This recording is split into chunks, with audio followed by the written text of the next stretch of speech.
ГСП онлайн. Городские новости сейчас. Пятница, 14:10. Дом молодежи. Встреча замминистра архитектуры Республики Коми Александра Можигова с горожанами. Ухтинцы активно жалуются. Зачастую их проблемам уже не один год. Люди тонут в бумажных отписках. Управляющим компаниям проще переложить вину на других, чем исправить указанный недостаток. Но обвинения разгневанных горожан тоже не всегда обоснованы. Например, претензии за расчет тепла летом. Почему квартиры не грели в этом совсем не жарком сезоне? У этой, казалось бы, абсурдной ситуации находится логичное объяснение. В летний период – это тот период, когда мы можем готовить все наши инженерные системы, котельное оборудование, котельные к зиме. И летом, даже если это только +5, можно обогревателем как-то выйти из положения.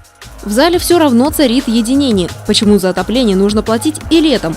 Как оказалось, это не обязательно. Однако сумма за год будет одна, и управляющая компания разбивает всю стоимость на 12 месяцев.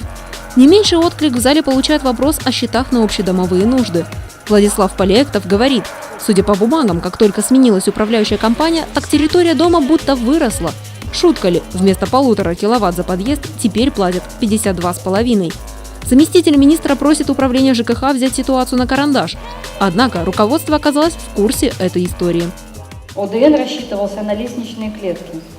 Только площадь лестничных клеток.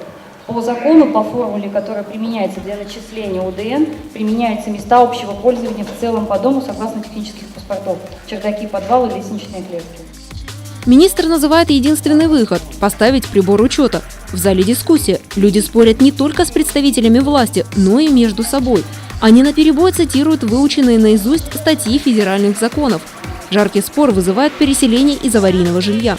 Галина Демидова с Первомайской 28 зачитывает ранее принятое решение. Женщину и ее соседей интересует, почему их новоселье постоянно переносят.